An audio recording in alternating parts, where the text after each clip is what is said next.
κάποια απορία, κάποια ένσταση, κάτι που δεν συμφωνείς Μια με όλα αυτά. συμβουλή να μου δώσετε για να μπω πιο δυνατά. Συμβουλή δεν θα σου δώσω δική μου, θα σου θυμίσω τι λέει ο Χριστός μας. Λέει ότι πρώτα να τον αγαπήσουμε με όλη μας την ψυχή. Πιο πολύ από τη γυναίκα σου, που είναι γλυκύτατη. Πιο πολύ από τα παιδιά σου. Πιο πολύ από τη συγγένεια σου, τον πατέρα σου, τη μητέρα σου. Όλους. Πιο πολύ.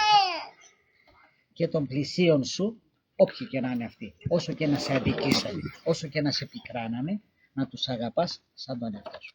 Από εκεί ξεκινά. Είναι η πρώτη εντολή. Και έχει και νόμους ο Θεός. Φρόντισε να μάθεις τους νόμους του, να αρχίσεις να μελετάς τον πυρήνα της πίστεώς μας που είναι η Αγία Γραφή. Και είναι η βάση. Και τους βίους των Αγίων και να βάλεις ένα πνευματικό πρόγραμμα στη ζωή σου. Όπως έχεις πρόγραμμα στη δουλειά σου. Και βλέπω ότι με τη δουλειά σου θα πας μια χαρά. Έτσι λοιπόν, βάλε και ένα πνευματικό πρόγραμμα και με τη χάρη του Θεού θα έρθει η χάρη του Θεού και θα γίνεις άλλος άνθρωπος, άλλος Γεώργιος. Δεν θα αλλάξεις όνομα, αλλά θα αλλάξεις φρόνημα. Θα έχεις μέσα σου χαρά, θα έχεις αγάπη, θα γίνεις όπως ένας τυφλός που μόλις βρει το φως του, τι πανηγύρι γίνεται, αυτό το πανηγύρι θα ζεις και εσύ στο σπίτι σου και στο περιβάλλον σου. Αυτό. Και να δεις τι χαρά θα δώσεις και στη Μαρία την σύζυγό σου. Να δεις τι χαρά θα τη δώσεις και στο περιβάλλον σου και στους συγγενείς σου και στους φίλους σου. Διότι καλείσαι να γίνεις ένα αναμένο κεράκι. Και καταλαβαίνεις μέσα στο σκοτάδι όταν ανάψει ένα κεράκι αμέσως φωτίζει όλο. Διότι το σκοτάδι δεν έχει ουσία. Είναι έλλειψη του φωτός. Όπως και το κακό δεν έχει ουσία, γιατί ο Θεός δεν έκανε κακό. Είναι η έλλειψη του καλού. Άρα γίνεσαι ένα αναμένο κεράκι εκεί και να δεις τι έχει να γίνει. Πανηγύρι θα γίνει. Θα ζεις σε ένα μέρος του παραδείσου απ' εδώ. Και εσύ και η οικογένειά σου. Τι ομορφωνούλα που έχεις.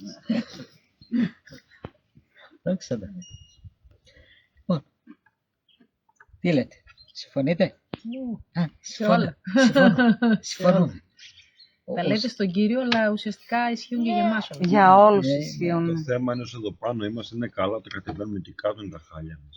Αν έχουμε πνευματικό, όπως εμείς έχουμε το Πάτερ Γιάννη, θα πω τα ίδια του εξηγεί και του λέει Γέροντα, ευχαριστώ, τα επιβεβαιώνετε τα λόγια του. Ότι αυτό, όταν αγαπήσεις τον Χριστό και ακολουθήσεις τον Χριστό τα πράγματα, όλα αρχίζουν μέσα σου. Στα λέω αυτά, έχω περάσει πάρα πολλά. Ναι, καταλαβαίνω. Από πυρός και σιδήρου. Ήμουν σε πολύ μια διαφορετική ζωή. Από παιδί όμως ακολουθούσα Γέροντα πάντα την Εκκλησία. Δεν την έχανα ποτέ μου. Ούτε εγώ, ούτε τα παιδιά μου, την οικογένειά μου, κανείς. Από παιδί. Με τραβούσε η Εκκλησία, ο Χριστός με τραβούσε στο σπίτι του. Αλλά άργησα να το καταλάβω. Κάλια αργά παρά ποτέ. Ναι, μου λες, θα βάλουμε τώρα μια καινούρια αρχή. Την αρχή την κάναμε. Σταματήσαμε να βάφουμε τα νύχια μας. Θα σταματήσουμε να βάφουμε και τα μάτια μας και τα μαλλιά μας. Όχι που θα τη γλύφω. Εγώ ψάχνω να βρω τι κουσούρια έχω πάνω μου τώρα και κρύβω τα νύχια μου. Εφόσον θέλουμε να είμαστε αρεσί στο Θεό, δεν έχουμε παρά να εφαρμόσουμε αυτό που λέει ο Θεός. Διότι το λέει, είναι νόμος. Ότι δεν πρέπει η γυναίκα να βάφει. Όχι μόνο η γυναίκα και οι άντρες. Εδώ Γέροντα, όσο θα έρχομαι στο τέλος να ξέρετε αγνώριστα γυρίζω πίσω. Μακάρι. Φωτογραφία το πριν και το μετά θέλω. Μεταμορφωμένη θα είμαι. Μα έτσι δεν μας θέλει ο Θεός. Να μεταμορφωθούμε γιατί παραμορφωθήκαμε τώρα. Δεν μοιάζουμε καθόλου την εικόνα του Θεού. Την τσουρώσαμε την εικόνα του. Έτσι. Δεν έχει καμιά σχέση την εικόνα που έκανε ο Θεός με την εικόνα που έχουμε εμείς τώρα. Καμιά σχέση. Διότι ο Θεός λέει μας έκανε κατ' εικόνα δική του. Παίζουμε χωρίς ρητίδα. Πρέπει να είμαστε συνέχεια μούμι. Γιατί η ρητίδα είναι ωραία. Για την ψυχή εννοεί. Όχι, που Ζηρητής. παραμορφωνόμαστε στο Πάλι πρόσωπο, λέω, λέω, που βάζουμε τις Για τους ενέσεις και τα μπόγκες. πάντα. Οι μπογιές Ναι. το αφεύγουν, αλλά τα ιαλουρόνικα. Και το έξω μας φυσικά πρέπει, όπως λέει ο Όλα Κούλης, μαζί. να το κάνουμε, αλλά το μέσα είναι πιο χειρότερο. Όταν Ας ξεκινήσουμε από εκεί. αρχίσουμε από έξω και Όχι, να από πάμε και μέσα. μέσα. Πρώτα απ' έξω. Ας αρχίσουμε από κάπου να Κάπου αρχίσουμε. να αρχίσουμε. Το πιο εύκολο είναι να Από αρχίσουμε μέσα. απ' έξω. Ναι, το πιο εύκολο είναι, ναι. Ας αρχίσουμε από τα εύκολα για να πάμε και στα δύσκολα.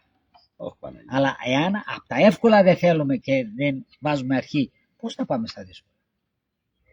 Είναι σαν να θέλουμε να κάνουμε Ναι, μια δικά. πολυκατοικία, δεν θα πάμε από τη σκεπή, θα πάμε από τη βάση και από τα θεμέλια.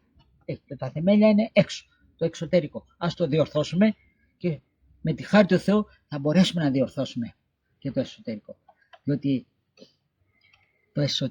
το εξωτερικό θα μπορούσα να πω περισσότερο είναι θέλημα του ανθρώπου. Διότι κανένας δεν μου βάζει το μαχαίρι να πάω στη γομότρια. Κανένας δεν μου βάζει το μαχαίρι να πάρω τις μπογιές και να αρχίσω και να βάφουμε. Είναι ευκολότερα να πω όχι, διάβολε.